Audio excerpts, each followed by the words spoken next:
నమస్కారం సిటీ వార్తలకు స్వాగతం. గుంటూరు పశ్చిమ నియోజకవర్గంలో సుపరిపాలనలో తొలి అడుగు కార్యక్రమం ఉత్సాహంగా కొనసాగుతోంది. 43వ డివిజన్లో నిర్వహించిన ఈ కార్యక్రమంలో కేంద్ర సహాయ మంత్రి పెమ్మసాని చంద్రశేఖర్, ఎమ్మెల్యే గల్లా మాధవి పాల్గొన్నారు. కూటమి ప్రభుత్వ పాలనలో ప్రజలు సంతోషంగా ఉన్నారని కేంద్ర సహాయ మంత్రి పెమ్మసాని చంద్రశేఖర్ తెలిపారు. 43వ డివిజన్లో నిర్వహించిన సుపరిపాలనలో తొలి అడుగు కార్యక్రమంలో ఆయనతో పాటు ఎమ్మెల్యే గల్లా మాధవి, మేయర్ కోవెలమూడి రవీంద్ర, కార్పొరేటర్లు కొమ్మినేని కోటేశ్వరరావు, వేములపల్లి శ్రీరామ్, టీడీపీ నేతలు తాళ్లా వెంకటేష్ యాదవ్, డీఎస్ఆర్, ఇతర నాయకులు పాల్గొన్నారు. ఇంటింటికి తిరిగి ఏడాదిలో కూటమి ప్రభుత్వం చేపట్టిన సంక్షేమ, అభివృద్ది కార్యక్రమాలను వివరించారు. అలాగే స్థానిక సమస్యలపై ఆరా తీశారు. ఇళ్ల పట్టాల సమస్యతో పాటు వీధి కుక్కలు ఎక్కువగా ఉన్నాయనే కంప్లైంట్లు ఎక్కువగా వస్తున్నాయని, వాటి పరిష్కారంకు చర్యలు తీసుకుంటామని పెమ్మసాని, గల్లా మాధవి తెలిపారు. ఇప్పటివరకు 95% పైన పబ్లిక్ చాలా హ్యాపీగా ఉన్నారు. ప్రతి డివిజన్లోనూ ప్రతి వార్డులోనూ ఏదో విధమైన వర్క్ జరుగుతూ ఉంది. రోడ్లు కానీ, సిమెంట్ రోడ్లు కానీ, డ్రైన్స్ కానీ, ఇవి కాకుండా చిన్న చిన్న ఇష్యూస్ ఉన్నాయి కొన్ని అక్కడక్కడ. ఇప్పుడు కొన్ని డాగ్స్ ఇష్యూ ఉన్నాయి, దాన్ని డీల్ చేస్తూ ఉన్నాం. కాకపోతే జంతు సంరక్షణ కొన్ని చట్టాలు ఉన్నాయి, ఎట్లా పెడితే అట్లా చేయలేము. వాటిని బ్యాలెన్స్ చేసుకొని డాగ్స్ ఇష్యూని కూడా రిజాల్వ్ చేయాలి, అది ఒకటి అడుగుతూ ఉన్నారు. అదేవిధంగా కొంతమంది ఈ ప్రాంతంలో కొన్ని వాళ్ళ ఇళ్ల పట్టాలు కొన్ని ఇష్యూస్ ఉన్నాయి, అవి కూడా ఎమ్మెల్యే గారు టేకప్ చేసి రిజాల్వ్ చేస్తారు. బట్ ఓవరాల్గా ప్రజలందరూ చాలా ఆనందంగా ఉన్నారు ఎక్కడ చూసినా కూడా.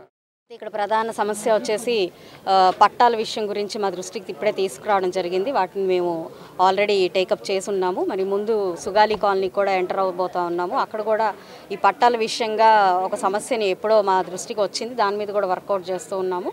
అదేవిధంగా గత ప్రభుత్వ వైఫల్యాల వల్ల, పక్షపాత ధోరణి వల్ల చాలా వరకు పెన్షన్లు తీసేయడం కానివ్వండి, వాళ్ళకు వచ్చే సంక్షేమాన్ని తీసేయడం కానివ్వండి జరిగింది. అర్హులైన వాళ్ళందరినీ తీసేసి అనర్హులను కూడా ఎంటర్ చేయడం జరిగింది. దాని మీద ప్రభుత్వం పూర్తిగా దృష్టి పెట్టి కసరత్తు ఆల్రెడీ స్టార్ట్ చేసింది. రానున్న రోజుల్లో నిజమైన లబ్ధిదారులకు మాత్రమే ఈ సంక్షేమాన్ని అందించే ప్రయత్నం మన కూటమి ప్రభుత్వం చేస్తుందన్న హామీ ఇస్తూ మేమందరం కూడా ముందుకెళ్తున్నాం.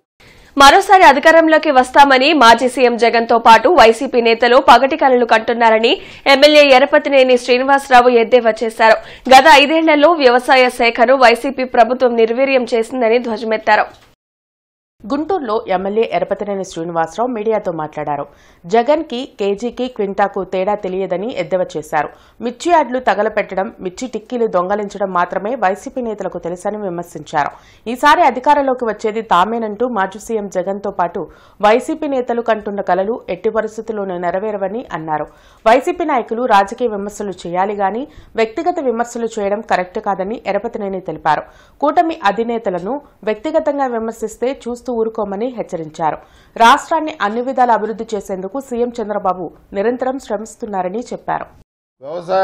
వ్యవసాయానికి ఉపయోగపడే పనిముట్లు కానీ, లేకపోతే అగ్రికల్చర్ డిపార్ట్మెంట్లో ప్రతి కార్యక్రమాన్ని ఏ విధంగా రైతుల ముంగిటికి తీసుకెళ్లాలనే దాంట్లో కానీ, కెనాల్ రిపేర్స్ చేసి రైతులకి నీళ్ళు ఇవ్వాలనే దాంట్లో కానీ లేదు.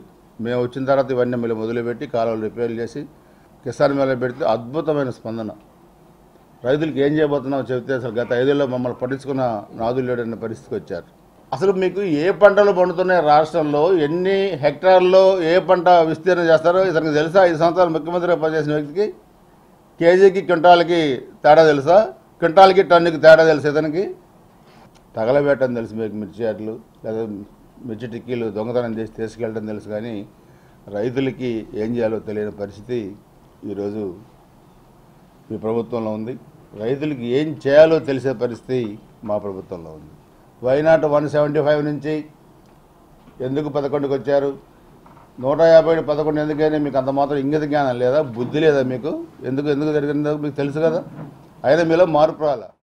ఇంటర్నేషనల్ చెస్ డే సెలబ్రేషన్స్ లో భాగంగా ఎల్వీఆర్ అండ్ సన్స్ క్లబ్ లో జరిగిన చెస్ టోర్నమెంట్ లో జాయింట్ కలెక్టర్ భార్గవ్ తేజ ముఖ్య అతిథిగా హాజరయ్యారు. ప్రపంచ వ్యాప్తంగా చెస్ ఆటకు మంచి గుర్తింపు ఉందన్నారు జేసీ Bhargav Teja.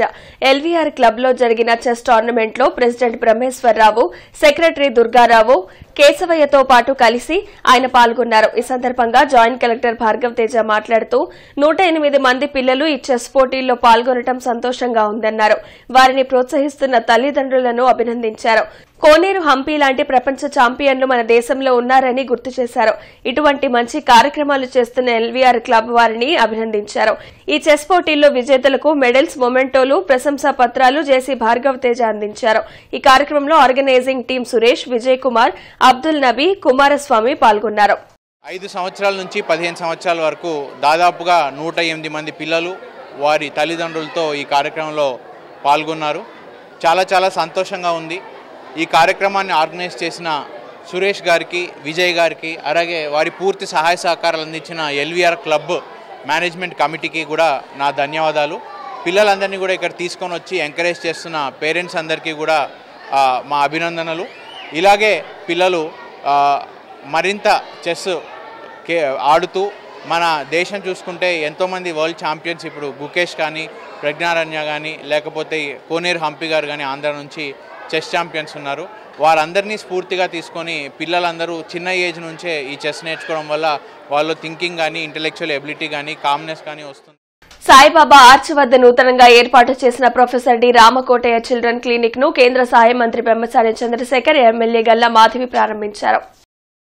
Professor D Ramakotaiah children clinic 2వ బ్రాంచ్ ప్రారంభోత్సవ కార్యక్రమంలో మాజీ ఎమ్మెల్సీ రాయపాటి శ్రీనివాస్ పాల్గొన్నారు. ఈ సందర్భంగా ఆయన మాట్లాడుతూ రామకోటయ్య గత 20 సంవత్సరాలుగా కొత్తపేటలో క్లినిక్ పెట్టి పేద, మధ్యతరగతి ప్రజలకు తక్కువ ఖర్చుతో వైద్య సేవలు అందిస్తున్నారని తెలిపారు. నేడు 2 టౌన్లో చిల్డ్రన్ క్లినిక్ ప్రారంభించడం సంతోషంగా ఉందన్నారు. ఈ కార్యక్రమంలో professor D Ramakotaiah, doctor Sushmita, ఆసుపత్రి సిబ్బంది పాల్గొన్నారు. పెరుగుతున్నటువంటి అవసరాలు, డిమాండ్స్ని దృష్టిలో పెట్టుకొని 2 టౌన్లో కూడా హాస్పిటల్ ఉంటే బాగుంటుందనేటువంటి ఉద్దేశంతో ఇది మంచి లొకేషన్లో వారికి బిల్డింగ్ దొరికింది. దీన్ని తీసుకున్నారు. డెఫినెట్గా సక్సెస్ఫుల్గా ఈ ఏరియాలో అందుట్లో middle class and above middle class ఎక్కువ మంది నివసించేటటువంటి ప్రాంతం కాబట్టి ఆ విధంగా బాగా సక్సెస్ఫుల్గా ఇదవుతారని చెప్పని పూర్తి విశ్వాసం ఉంది మాకు. మన ప్రాంతంలో బాగా అవసరమైనటువంటిది డెఫినెట్గా సక్సెస్ ఉంటుందనడంలో ఎటువంటి సందేహం లేదు. 20 ఏళ్ల నుంచి అఫోర్డబుల్ హెల్త్ కేర్ అనే కాన్సెప్ట్తో ముందుకెళ్తున్నాము. అంటే we have every equipment. A case అయినా, ఎట్లాంటి పరిస్థితుల్లో వచ్చిన కేసు అయినా డీల్ చేసే అంత సామర్థ్యం, టెక్నాలజీ వర్సెస్ డాక్టర్స్ 24/7 ఎప్పుడు అందుబాటులో ఉంటుంది. అండ్ మోస్ట్ ఇంపార్టెంట్ ఏంటంటే the ideology of starting hospital కూడా లేనోడికి, లోవర్ మిడిల్ క్లాస్ వాడికి, మిడిల్ క్లాస్ వాళ్ళకి అందుబాటులో ఉండాలి.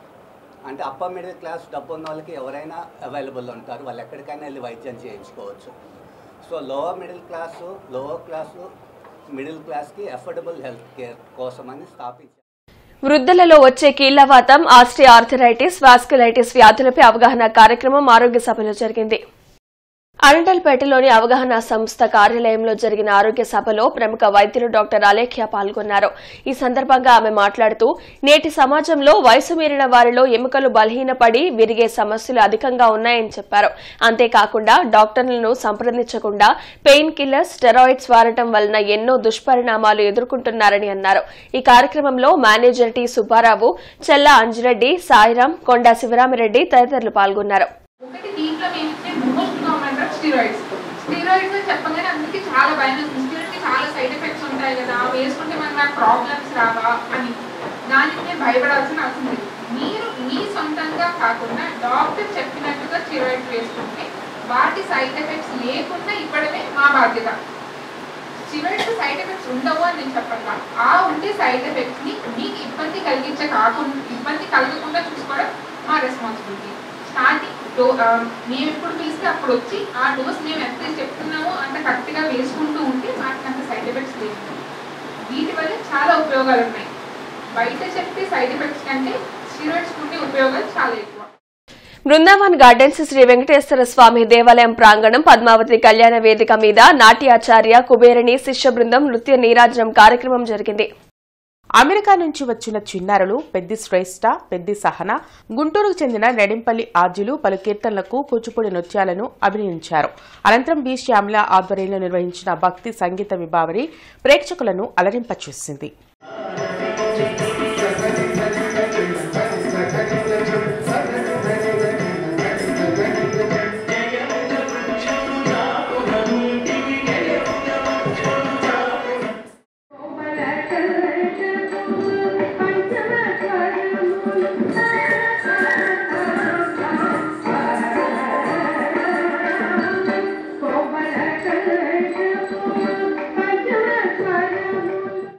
కేంద్ర మంత్రి పెమ్మసాని ముస్లిం మైనారిటీల రిజర్వేషన్లపై వాస్తవం తెలుసుకోకుండా మాట్లాడడం సరికాదని వైసీపీ నగర అధ్యక్షులు నూరి ఫాతిమా అన్నారు. వైఎస్ రాజశేఖర్ రెడ్డి ముస్లిం మైనార్టీలకు పెద్దపీట వేశారని తెలిపారు. మైనార్టీలను మోసం చేసిన ఘనత కూటమి ప్రభుత్వానిదే అన్నారు. 2 సంవత్సరాల కోవిడ్ సమయంలో కూడా ప్రజల పక్షాన నిలబడ్డామని ఆమె గుర్తు చేశారు. వర్షాలకు ప్రజలు ఇబ్బందులు పడుతూ ఉంటే ఎమ్మెల్యేలు ఫోటోల కోసం శంకుస్థాపనలు చేస్తున్నారని ఆరోపించారు. ఆయనకి వాస్తవాలు తెలియకుండా, వాస్తవాలు తెలుసుకోకుండా ఏ విధంగా వైఎస్ రాజశేఖర్ రెడ్డి గారు 4% రిజర్వేషన్ మైనారిటీల కోసం మంచి చేయటానికి ఆయన తీసుకొని వస్తే అది జస్ట్ చేస్తాను అని చెప్పి తీసుకొని వచ్చారు, కానీ అది కోర్టులో ఉందని చెప్తున్నారు. ఒక్కసారి పెమ్మసాని గారికి వైఎస్ఆర్సీపీ పార్టీ వాళ్ళు చెప్తే అర్థం కాదేమో, లేకపోతే వైఎస్ఆర్సీపీ పార్టీ వాళ్ళు చెప్తే అది అబద్ధం అనుకుంటారు. ఒక్కసారి గూగుల్ సెర్చ్ చేయండి, మీకు కూడా తెలుస్తుంది. ఎందుకంటే 4% రిజర్వేషన్ అనేది కొనసాగుతానే ఉంది. దానివల్ల ఎంతోమంది లబ్ధి చేకూరారు. ఈ వార్త ఇంతటితో సమాప్తం. నమస్కారం.